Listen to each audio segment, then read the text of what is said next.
Welcome back to Maths Muse. और I hope आपका second chapter बहुत अच्छे से कंप्लीट हो गया होगा पिछली वीडियो से।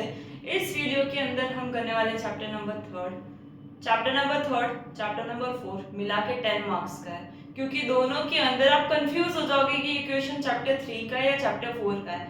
आपको कंफ्यूज नहीं होना है, आप कोई भी तरीके से करो आंसर सही होगा, बस उस क्वेश्चन को थोड़ा समझ के करना, ठीक है। चैप्टर नंबर 3 पे आते हैं, which is देखो मैं थोड़ा सा पीछे का कॉन्सेप्ट वापस समझाती हूँ। पॉलिनोमियल्स चैप्टर हमने स्टार्ट किया था। पॉलिनोमियल्स के अंदर एक लीनियर इक्वेशन, लीनियर पॉलिनोमियल नाम की कोई चीज थी, और एक क्वाड्रेटिक पॉलिनोमियल नाम की कोई चीज थी, और एक क्यूबिक पॉलिनोमियल नाम की एक चीज थी, ठीक है। तीनों में डिफरेंस क्या है? जब भी डिग्री 2 होती है, डिग्री 1 होती है तो लीनियर, 2 होती है तो क्वाड्रेटिक, डिग्री 3 होती है तो क्यूबिक।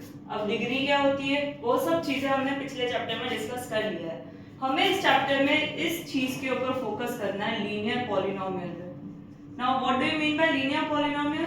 जिसमें x की या y की हाईएस्ट डिग्री 1 ही होती है, मतलब हाईएस्ट पावर 1 ही होती है।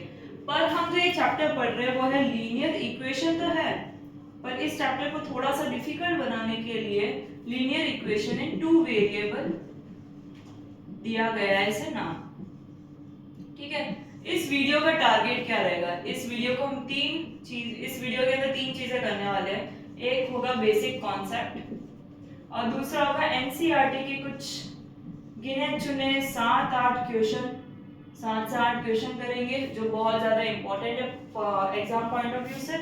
और लास्ट चीज हम करेंगे extra questions from sample papers, ठीक है। सारे जितने भी एक्स्ट्रा क्वेश्चंस है सैंपल पेपर के वो हम कंप्लीट करेंगे।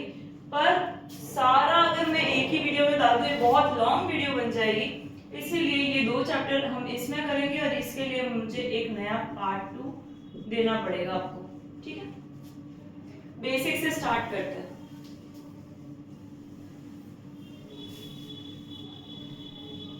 Basics of linear equation. पहली चीज चैप्टर 3 चैप्टर 4 मिला के आप ये मान लो 10 मार्क्स का आपका क्वेश्चन आएगा, 10 मार्क्स के क्वेश्चन आएंगे, ठीक है। चैप्टर 3 और चैप्टर 4 10 से 11 मार्क्स के क्वेश्चन आएंगे। सबसे पहले जनरल फॉर्म क्या होती है लीनियर इक्वेशन की? General form of linear equation in 2 variable, linear equation in 2 variable. General form क्या होती है इसकी? जनरल फॉर्म होती है जब एक नंबर वेरिएबल के साथ हो, प्लस दूसरा नंबर y के साथ हो, plus c is equal to 0। ये जो है ये वेरिएबल्स है, और a b c जो है वो है हमारे नंबर्स, कुछ ना कुछ नंबर की फॉर्म में होंगे। चीज समझ में आई? नंबर्स वेरिएबल्स मिलके पॉलिनोमियल बनाते हैं, और इस चीज को लीनियर इक्वेशन इन 2 वेरिएबल बोलते हैं। Now what do you mean by pair of linear equation? Pair of linear equation में क्या होता है? अब ये एक इक्वेशन तो है ही है, पेयर ऑफ लीनियर इक्वेशन में क्या होता है? ये तो होती है a1 b1 c1, इसके साथ में a2x b2x b2y और c2 इज इक्वल्स टू 0। इसको बोलते हैं pair of linear equation in 2 variables.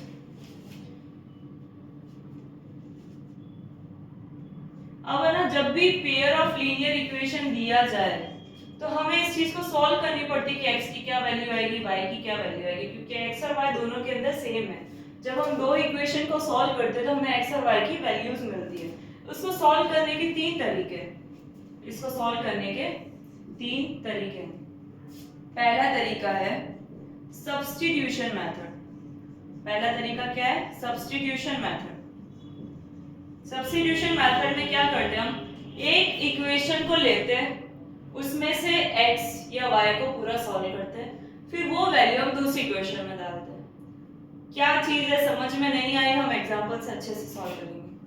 दूसरा है एलिमिनेशन मेथड, इसमें हम एक इक्वेशन को दूसरे इक्वेशन से सब्ट्रैक्ट करते हैं। और तीसरा है क्रॉस मल्टीप्लिकेशन मेथड। जो आपको करने की जरूरत नहीं है। हम ये दो तरीके सीखेंगे, दोनों तरीकों को बहुत अच्छे से सीखना जरूरी है। क्वेश्चन में डायरेक्ट बोल देता है कि एलिमिनेशन मेथड से सॉल्व करो, बोल सकता है, ठीक है, या सब्स्टिट्यूशन मेथड से सॉल्व करो, तो आपको दोनों तरीके आने जरूरी है। अब आते हैं नेक्स्ट।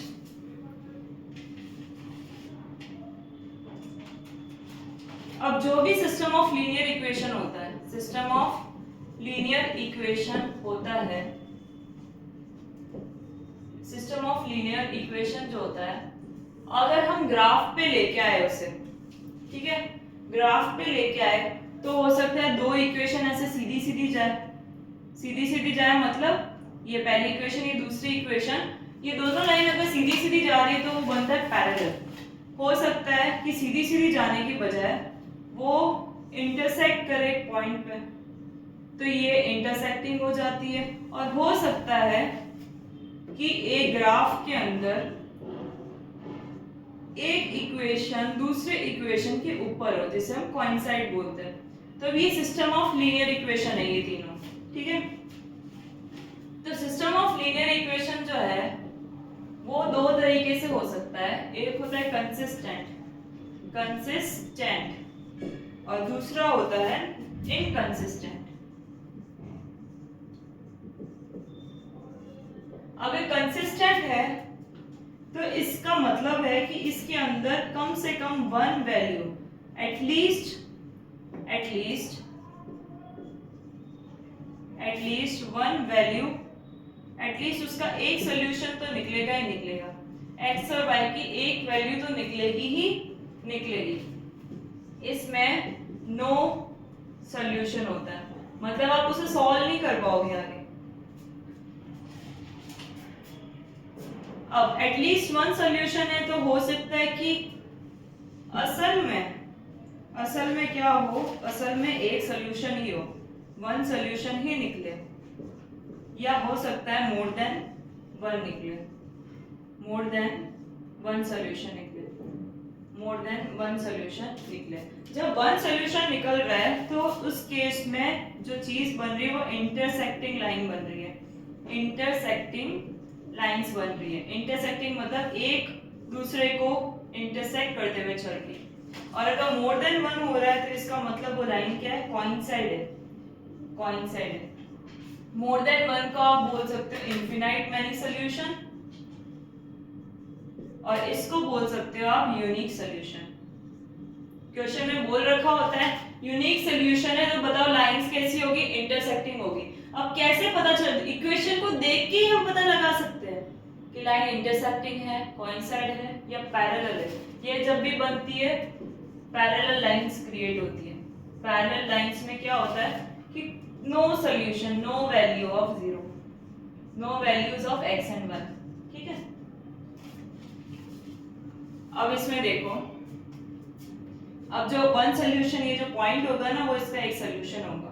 अब ये कब होता है, हमारे पास में तीन इक्वेशन होती है, a1 अपॉन a2, दो इक्वेशन होती है b1 upon b2, c1 upon c2, a1 upon a2, b1 upon b2, c1 upon c2।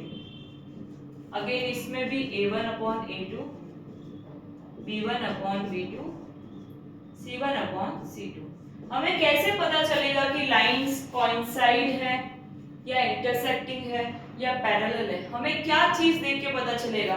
तो हमें इनकी वैल्यूज देख के पता चलेगा। अगर हम रेशियो में ला रहे इसे, अगर हम फ्रैक्शन की फॉर्म में लिख रहे इसे, और कट होने पर तीनों के तीनों अगर इक्वल आ रहे तो इसका मतलब है कि ये कोइंसाइड है, ठीक है। अगर तीनों में से एक इक्वल है और दूसरे का कोई फर्क नहीं पड़ता, चाहे अनइक्वल हो चाहे इक्वल हो, पर अगर स्टार्टिंग वाली चीज अनइक्वल है तो आप क्या बोलोगे, इंटरसेक्टिंग है। और इसके अंदर थर्ड वाली चीज अगर अनइक्वल है तो आप क्या बोलोगे, ये नो सॉल्यूशन, ठीक है। ये हमारा था मेन कॉन्सेप्ट। अब इसको हम एक्चुअल क्वेश्चंस में लाते हैं, तब जाके ये सब चीजें बहुत और भी ज्यादा अच्छे से समझ में आएगी। आपको ये सब चीजें तो याद होनी चाहिए कि तीनों इक्वल हो तब कोइंसाइड होता है, फर्स्ट इक्वल हो तब इंटरसेक्टिंग होता है, लास्ट इक्वल हो तब पैरेलल लाइंस बनती है। क्लियर है यहाँ तक? अब हम एनसीईआरटी के कुछ क्वेश्चंस करते हैं फटाफट से। 7 क्वेश्चन या 8 क्वेश्चन कंप्लीट करेंगे और फिर उसके बाद में ये वीडियो कंप्लीट हो जाएगी और उसके बाद में हम एक्स्ट्रा क्वेश्चंस के लिए दूसरी वीडियो लाएंगे। NCERT question first, find whether the following pair of linear equation are consistent और इनकंसिस्टेंट। अब देखो कंसिस्टेंट और इनकंसिस्टेंट के लिए पहले इक्वेशन क्या है, ये दो इक्वेशन है।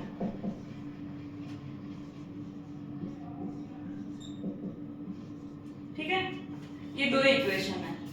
अब पहले तो a1 upon a2 is equals to b1 upon b2 is equals to c1 upon c2, ये कंडीशन होनी चाहिए किसी भी चीज के कोइंसाइड होने के लिए।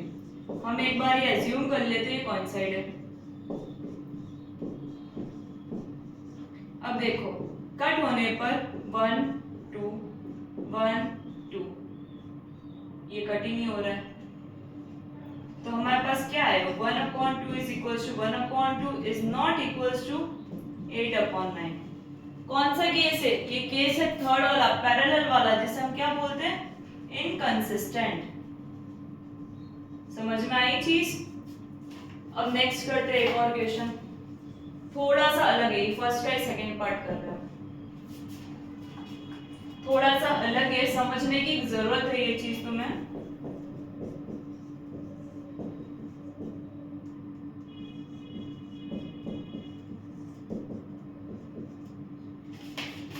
ये मैं करवाऊंगी आपके लिए, ऐसा एक और क्वेश्चन दूंगी, वो आपको खुद से सॉल्व करना है। ठीक है, अब हम क्या करेंगे, फर्स्ट इक्वेशन को थोड़ा सा सॉल्व करते हैं। फर्स्ट इक्वेशन को सॉल्व करते हैं, एलसीएम लेंगे 6, 3 की टेबल में 3 9 टाइम्स, 5 की टेबल में 2 10 टाइम्स, 7 9x प्लस 10y 7 6 जा 42। हमारी पहली इक्वेशन ये है, दूसरी इक्वेशन ये है। अगर हम a1 upon a2 is equals to b1 upon b2 is equals to c1 upon c2 के फॉर्म में इस चीज को लाए, ठीक है, तो पहला आएगा 9 अपॉन 9 माइनस का 10 अपॉन प्लस का 10 14 अपॉन 42। अगर मैं कट करूं इसे, 14 की टेबल में आई गेस 3 टाइम्स आता है 42।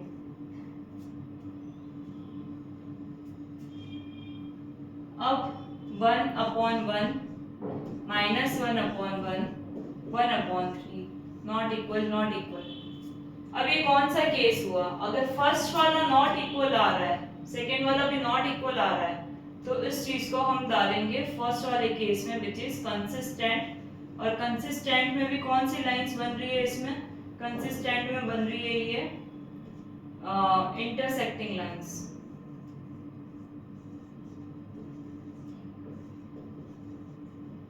ठीक है, याद रखना जो पैरेलल लाइन की कंडीशन क्या है, सिर्फ लास्ट वाली चीज अनइक्वल होनी चाहिए, फर्स्ट वाली चीज इक्वल होनी चाहिए।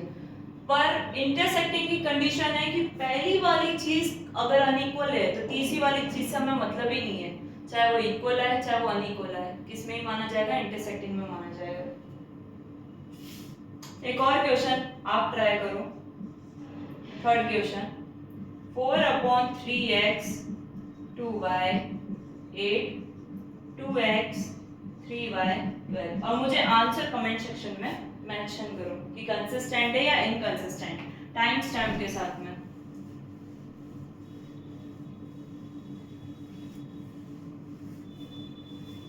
चलो नेक्स्ट क्वेश्चन पे आते हैं, आप ये कंप्लीट करो, वीडियो को पॉज करो और फटाफट से कंप्लीट करो, फिर सेकंड क्वेश्चन स्टार्ट करते हैं। Solve the given pair of linear equation by elimination या सब्स्टिट्यूशन, आपकी इच्छा है जिससे सॉल्व कर लो। पहली इक्वेशन बहुत सीधी सी दी है, दूसरी इक्वेशन थोड़ी भारी वाली दी है। पहली इक्वेशन,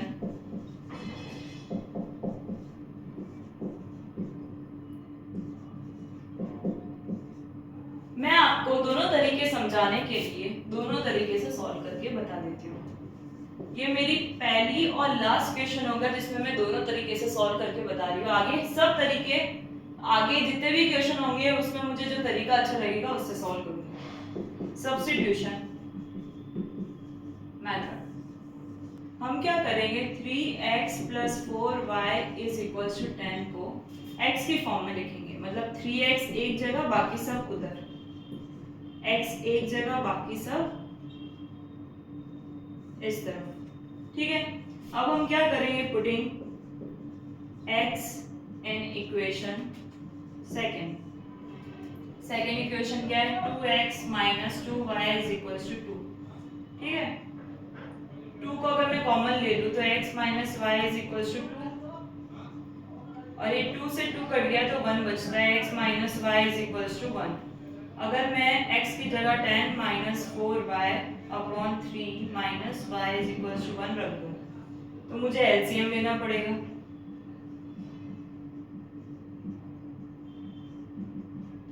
और अगर मैं एलसीएम लेती हूँ तो आएगा -7y 3, और अगर मैं 10 - 3 + 7y कर दूं, माइनस का उधर चला गया, 3 प्लस का इधर आ गया तो 7 आ जाएगा, y की वैल्यू आ जाएगी 1। अगर मैं x = 10 - 4y / 3 के अंदर y की वैल्यू डाल दूं तो आ जाएगा ये 6/3 विच इज 2। बहुत सिंपल था। अब हम एलिमिनेशन करते हैं जिससे हमें पता चल जाएगा कि वैल्यू एक्चुअल में सही है या नहीं है। हमें दोनों में से एक ही तरीके करने थे, पर मुझे क्योंकि दोनों तरीके आपको सिखाने बाकी है इसलिए मैं दोनों तरीके आपको सॉल्व करवा रही हूँ। 3x + 4y = 10, 2x - 2y = 2। हम क्या करेंगे, फर्स्ट नंबर हमको सेम लाना है, तो 3 इससे मल्टीप्लाई किया, 2 इससे मल्टीप्लाई किया, तो हमारी जो न्यू इक्वेशन बनेगी वो होगी 3 × 2 = 6x, 4 × 2 = 8y, 10 × 2 = 20। अगर हम नीचे भी करें 6x - 6y = 6। अगर मैं इसको एलिमिनेट करना चाहूँ तो मैं क्या करूँगी, नीचे वाले साइन चेंज करूँगी, ये प्लस है माइनस हो जाएगा, माइनस है प्लस हो जाएगा, प्लस है माइनस हो जाएगा। जब कोई साइन नहीं होता है हमें उसे प्लस कंसिडर करना होता है जिससे हम माइनस में चेंज करते हैं। Plus plus cut 8। अब हमें ये साइन नहीं देखना है, हमें नीचे वाला साइन देखना है, प्लस का 8 प्लस का 6 प्लस का 14y प्लस का 20 माइनस का 6 विच इज 14। तो y की वैल्यू कितनी है, 14/14 1। y की वैल्यू हमारे पास में आई 1। अब हम क्या करेंगे, कोई भी इक्वेशन में ये वैल्यू डाल दो, जैसे 3x + 4y = 10, 3x + 4 y की जगह 1 10, 3x 10 - 4, 3x 6, x की वैल्यू 6/3 2, x की वैल्यू कितनी आई 2। क्लियर है ये चीज। अब हम करेंगे थर्ड क्वेश्चन हमारा। इसके बाद में जो क्वेश्चंस होंगे वो मेनली वर्ड प्रॉब्लम्स होंगे जो एग्जाम्स में आती है, तो हम उस पर बहुत अच्छे से फोकस करेंगे।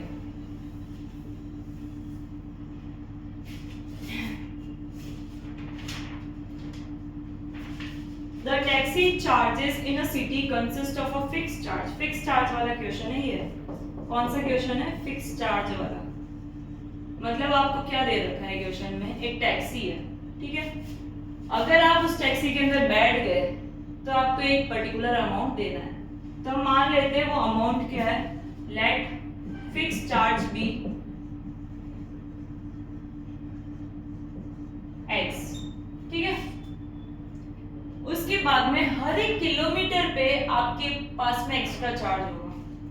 तो with the charge for the distance covered for a distance of 10 kilometre, चलो वो सब हम बाद में देखेंगे। और किलोमीटर चार्ज किसका, इसका कितना है y मान लेते हैं, ठीक है। अब यहाँ पे एक पहली सिचुएशन है जिसके अंदर बोला है कि आप 105 रुपए दे रहे हो टोटल, तो x तो हो गई, उसके साथ में आप 10 किलोमीटर ट्रैवल किए हो तो 10y, और दूसरी कंडीशन दी है यहाँ पे x तो हो गई 15 किलोमीटर और आप कितना पे कर रहे हो 155 रुपीस पे कर रहे हो। अब हम क्या करेंगे, अब हम दोनों इक्वेशन को सॉल्व करेंगे एलिमिनेशन से। कट -15 प्लस का 10 माइनस का 5y और ये माइनस का 5 में से 5 गया 0, 50 कट कट y की वैल्यू कितनी आई 10 रुपीस। ऐसे हम x की निकालेंगे, x plus 10y is equal to 105 given है, x प्लस 10 y की वैल्यू 10 105, तो x इज इक्वल टू 105 में से 100 चले गए 5 रुपीस। तो आप अगर टैक्सी में बैठ भी गए हो आपको 5 रुपए तो देने ही है, उसके बाद में हर किलोमीटर पे आप 10 रुपए दे रहे हो। ठीक है, क्वेश्चन यहाँ पे खत्म नहीं हो रहा है। क्वेश्चन ने पूछा था what are the fixed charges and charges per kilometre, साथ में how much does a person have to pay for travelling a distance of 25 kilometre. मान लो आप 25 किलोमीटर ट्रैवल करके कहीं पे जा रहे हो तो आप कितना पैसा दोगे, 25 किलोमीटर का पूछा है। दिखती बात है, हम क्या करेंगे, हम x और y को प्लस करेंगे, पर 25 किलोमीटर है इसलिए 25y, x 5 25 y की वैल्यू 10 रुपीस, तो हम पे करेंगे 255 रुपए 25 किलोमीटर जाने के लिए, जो बहुत ही ज्यादा सस्ता अमाउंट होगा हमारे लिए। ठीक है, नेक्स्ट क्वेश्चन। तो ये फिक्स चार्ज वाला क्वेश्चन दिमाग में रख लेना, कोई भी फिक्स चार्ज वाला क्वेश्चन आया आपको इसी तरीके से सॉल्व करना है। नेक्स्ट क्वेश्चन करते हैं। अब देखो दो रेल्स है, दो ट्रेन है, एक को रिप्रेजेंट किया इस इक्वेशन से, दूसरे को रिप्रेजेंट किया इस इक्वेशन से। क्वेश्चन पूछ रहा है कि ये ट्रेन कभी एक दूसरे को क्रॉस करेगी, इंटरसेक्ट करेगी ये दोनों एक दूसरे को कभी, ये तो कैसे पता चलेगा हमें, ये हमें पता चलेगा a1/a2 b1/b2 c1/c2 निकाल के, 1/2 2/4 -4/-12, तो 1/2 1/2 1/3। इसका क्या मतलब है, इसका मतलब ये है कि ये लाइंस क्या है, ये लाइंस है पैरेलल, जो आपस में कभी नहीं मिलेगी, वो सीधी सीधी सीधी सीधी चलती जाएगी। ठीक है,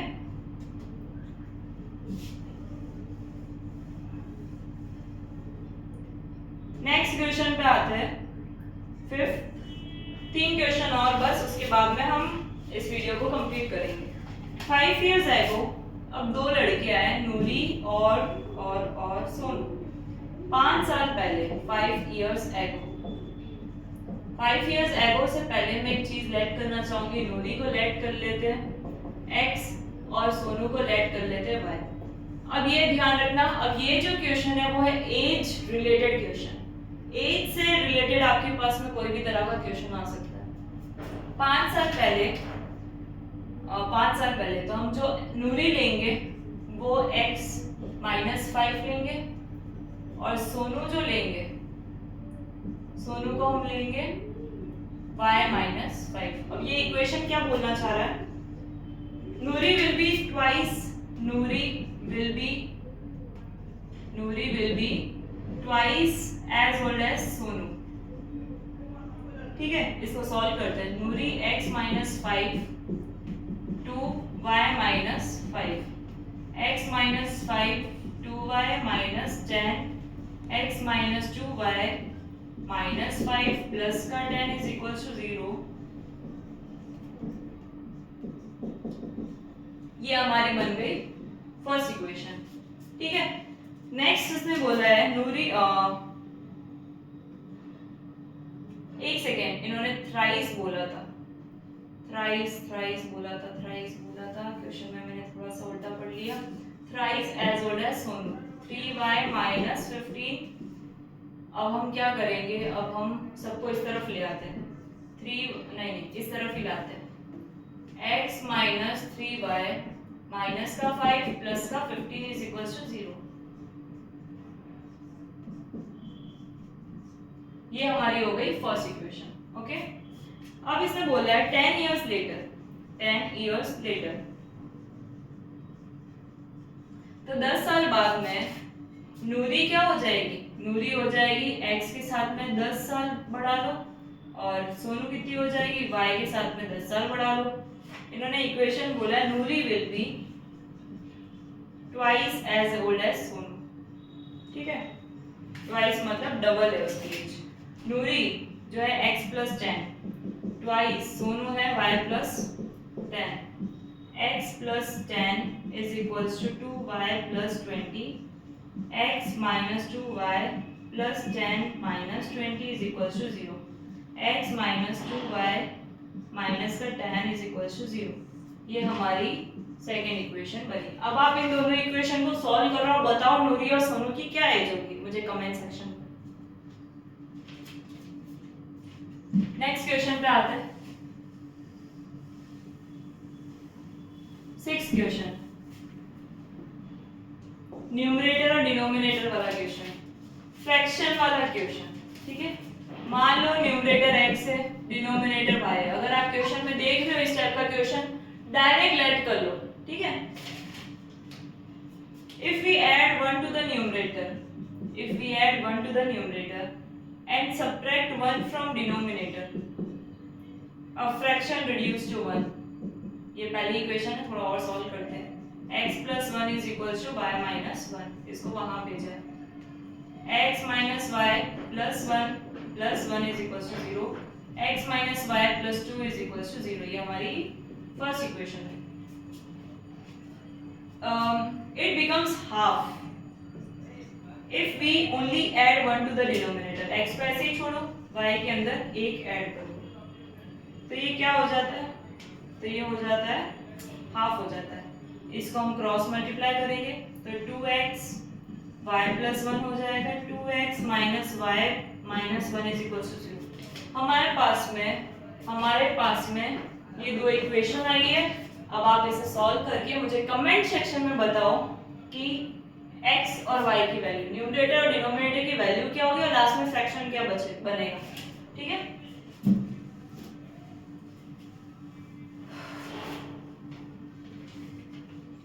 लास्ट क्वेश्चन एनसीईआरटी का 2 डिजिट नंबर वाला डिजिट क्वेश्चन। ठीक है, डिजिट क्वेश्चन जब भी आए तो 2 डिजिट मान लो, xy मान लेते हैं, xy के साथ ही कर रहे हैं कब से, तो हम xy मानेंगे। लेट x और y एक 2 डिजिट का नंबर है।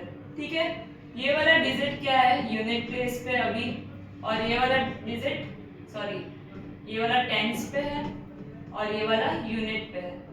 ठीक है, तो इसको हम 10x प्लस y लिखते हैं, ये हमारा ओरिजिनल नंबर है। क्वेश्चन बोल रहा है the sum of a 2 digit number is, अगर मैं दोनों का सम कर दूं तो वो 9 है।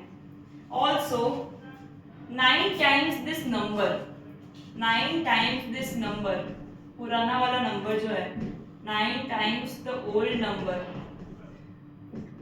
Is twice the number obtained by reversing the digit।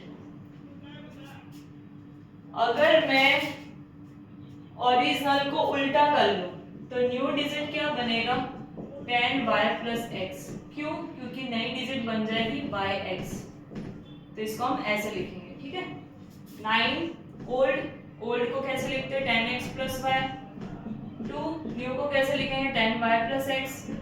बस इस इक्वेशन को हमें क्या करना है, अच्छे से सॉल्व करना है। सब्स्टिट्यूशन करूंगी, x की वैल्यू 9 माइनस y लिखूंगी मैं। पहली इक्वेशन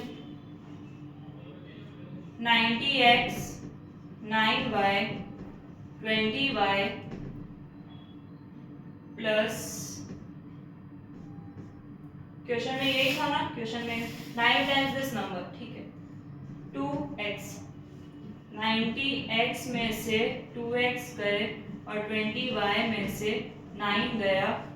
88x, x की जगह मैं क्या लिख सकती हूँ 9 माइनस y, मैं एक बार x से लिख देती हूँ तो मैं कंफ्यूजन नहीं होगा। और 11y, 88x की जगह हम क्या लिखेंगे 9 माइनस y, 11y, 70, 74, 75, 76, 77, 78, 79।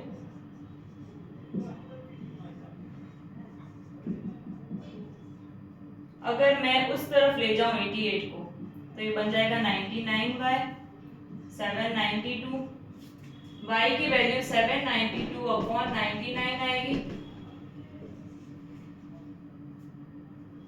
3 की टेबल में 9 की टेबल में 11 टाइम, 9 की टेबल में 45, 54, 63, 72, 8, 72, 72, 88, 8 टाइम्स। y की वैल्यू आएगी 8 और x की वैल्यू आएगी, x की वैल्यू कैसे आएगी इसके अंदर डालनी है। 9 में से 8 गया 1, तो हमारा जो ओरिजिनल नंबर होगा, ओरिजिनल 2 डिजिट नंबर, वो होगा x और y। x और y मतलब 1 और 8। Got it? ये आपको ऐसे सॉल्व करना है।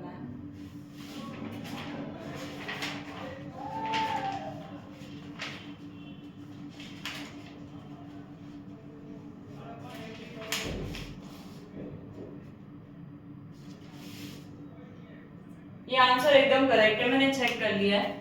अब देखो ये तो थी कुछ 7 क्वेश्चंस, बीच में मैंने आपको भी प्रैक्टिस के लिए क्वेश्चंस दिया, वो प्रैक्टिस करो। और उसके बाद में हम जो नेक्स्ट वीडियो है, इस आज के दिन ही आपको ये चैप्टर कंप्लीट करना है। तो ये जो नेक्स्ट जो हमारी वीडियो होने वाली है वो कंप्लीटली हम क्या करेंगे, इस चैप्टर को अच्छे से कंप्लीट करेंगे। 16 क्वेश्चंस ओनली हम इस चैप्टर के और करने वाले हैं। सारी वर्ड प्रॉब्लम्स देखेंगे। तो अगर आपने ये वीडियो देखी है तो वो वीडियो पक्का देखना, क्योंकि मतलब ये चैप्टर पूरा कंप्लीट कर देगा आपका। जितने भी वर्ड प्रॉब्लम्स के डाउट है वो सारे कंप्लीट हो जाएंगे आपके, ठीक है। आई होप ये वीडियो आपको बहुत ज़्यादा अच्छी लगी होगी। Make sure to subscribe my channel and stay tuned for the next video. Bye bye.